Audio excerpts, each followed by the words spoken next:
In the heart of Marrakech, behind massive red walls and not far from the vibrant Medina, stand the silent remains of one of the most ambitious royal projects in Moroccan history. Today, ElBadiPalace is a ruin, but in the late 16th century, it was known as the Incomparable. This is the story of power, wealth, ambition, and disappearance.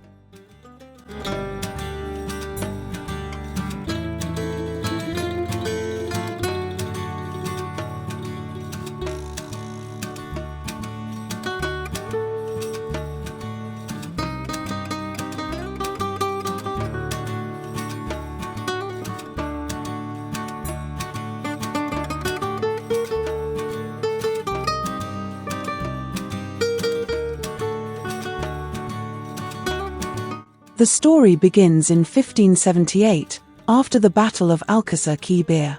The conflict reshaped the balance of power between Morocco and Portugal. From that victory emerged a powerful ruler of the Saadian dynasty, Sultan Ahmad al-Mansur.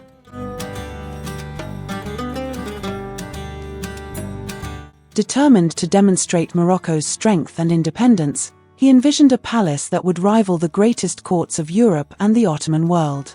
Construction of ElBadiPalace began shortly after his victory. It was not meant to be modest. It was meant to astonish.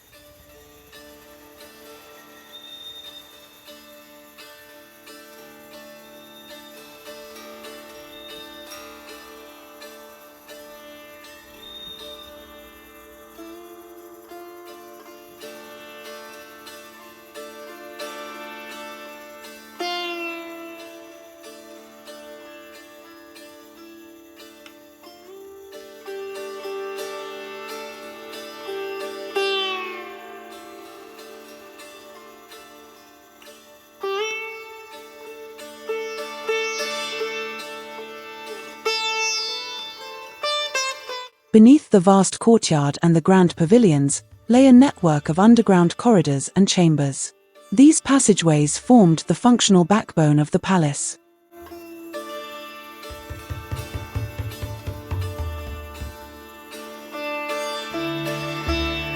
Invisible to guests, they allowed servants and guards to move discreetly between different areas of the complex.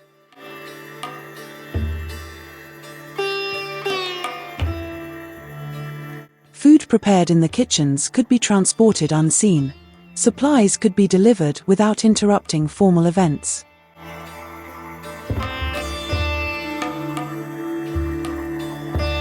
The palace operated like a finely tuned mechanism. From the surface, it appeared effortless. Below, it required coordination and discipline.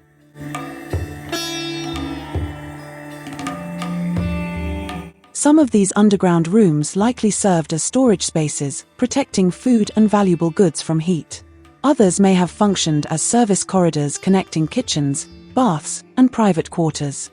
In certain sections, historians suggest that small cells or holding rooms may have existed.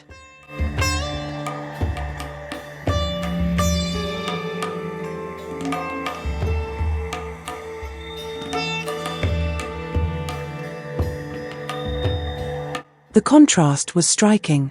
Above ground, gold and ceremony. Below ground, shadow and practicality.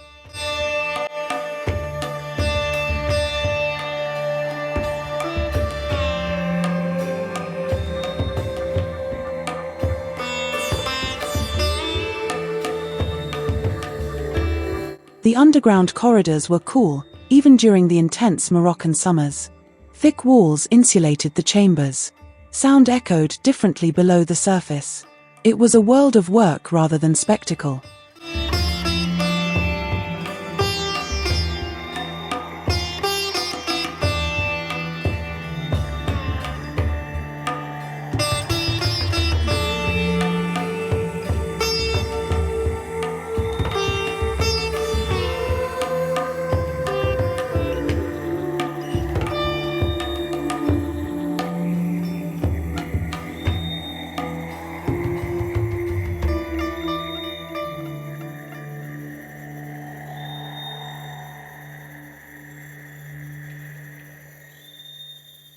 Above ground, el-Badi functioned as a ceremonial heart of the Saadian court. Ambassadors from Europe were received here. Diplomatic negotiations took place under elaborately decorated ceilings. Poets, scholars, and officials gathered in its halls.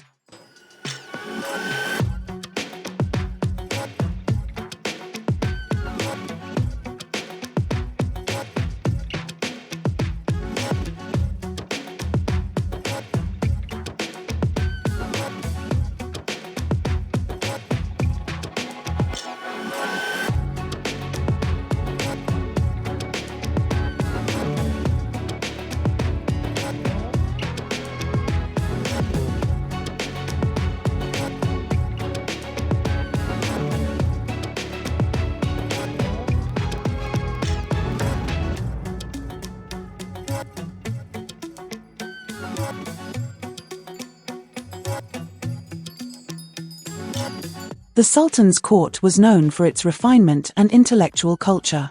Ceremonies were carefully orchestrated. Every entrance, every movement, every audience was part of a larger display of authority. The palace embodied political theatre. But while visitors saw splendor, much of the palace's true activity remained hidden.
Historical accounts describe extraordinary materials used in its construction. Italian marble, onyx, gold, brought from trans-Saharan trade routes, precious woods and intricate plasterwork.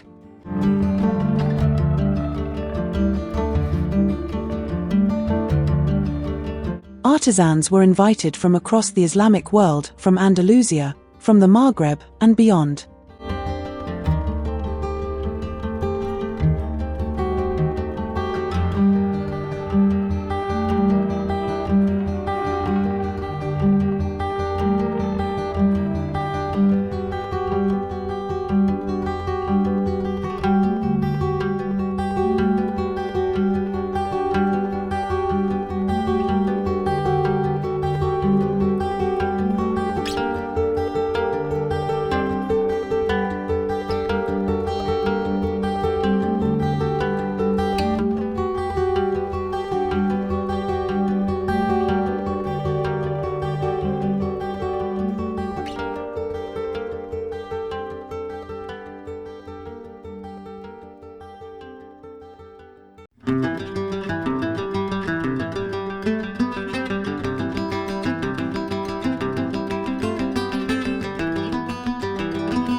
The palace complex covered approximately 135 by 110 meters, centered around a vast courtyard with a large reflecting pool. Water, a symbol of paradise in Islamic architecture, played a central role in its design. The surface of the pool reflected the sky, the sun, and the surrounding pavilions. 4 grand pavilions stood along the sides of the courtyard, each richly decorated. The palace was not only a residence, it was a statement.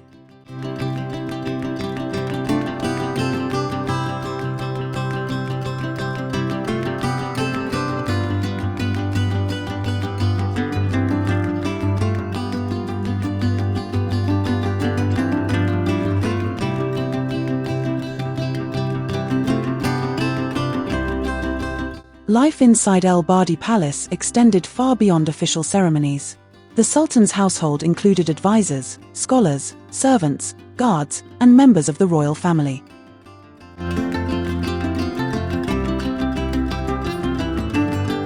Kitchens would have been active from early morning. Meals for the court required preparation on a grand scale. The scent of spices, cumin, saffron, cinnamon likely filled service areas.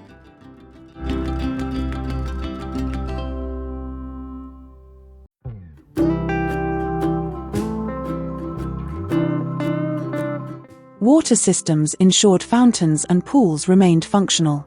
Maintaining such a complex required constant attention. The baths, or hammams, would have provided both hygiene and social space.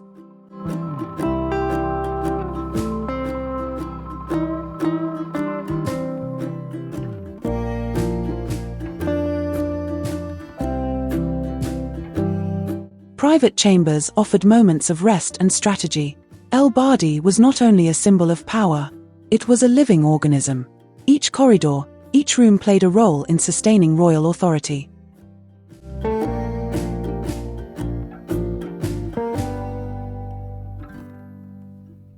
After the death of Ahmed al-Mansur in 1603, the Saadian dynasty weakened. Internal conflicts divided the kingdom. Political instability followed.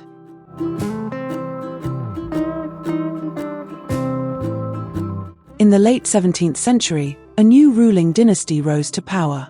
Sultan Moulay Ismail, who ruled from Meknes, sought materials for his own grand building projects. ElBadiPalace became a quarry. Marble columns, decorative elements, and precious materials were dismantled and transported to Meknes. Over time, the magnificent palace was stripped of its splendor. What remained were walls, foundations, and the open sky above the courtyard.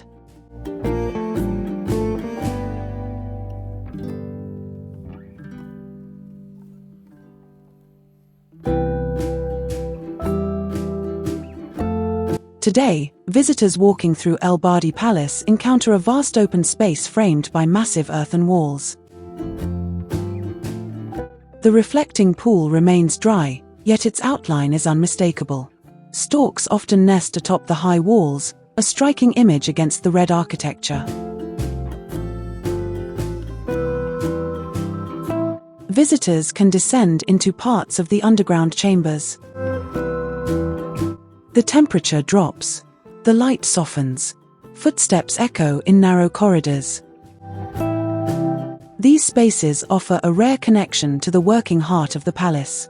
They remind us that behind every empire lies infrastructure. Behind every display of luxury, unseen labor.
Badi represents one of the most ambitious architectural projects of the Saadian era.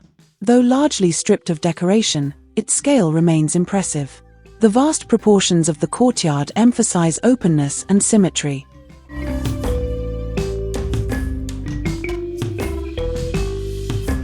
The design reflects Andalusian and Islamic influences, particularly the symbolic importance of water and gardens. Even in ruin, the geometry of the space reveals deliberate planning.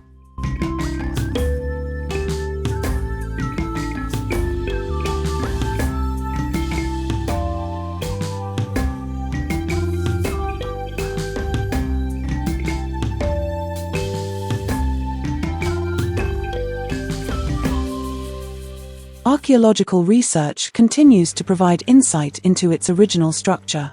Fragments of decoration hint at the former magnificence. The palace may no longer shine with gold, but its spatial power endures.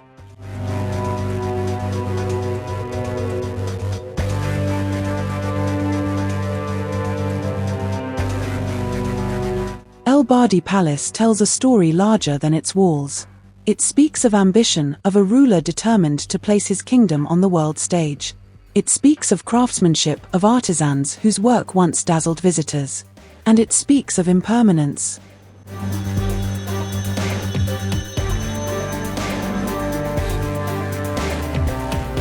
The palace that was once called the Incomparable became a source of building materials. Its glory was dismantled. Yet something remains. Standing in the courtyard, one senses both absence and presence.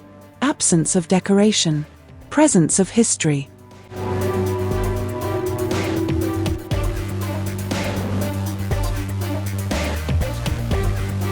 The underground corridors remind us that true strength is often hidden.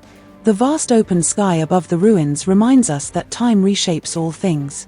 ElBadiPalace is no longer a monument to wealth. It is a monument to memory.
If you enjoyed this journey into history, architecture, and the hidden life of Marrakech, consider supporting the channel.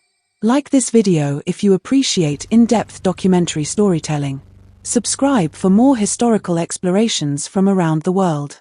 And let me know in the comments which forgotten place should we uncover next.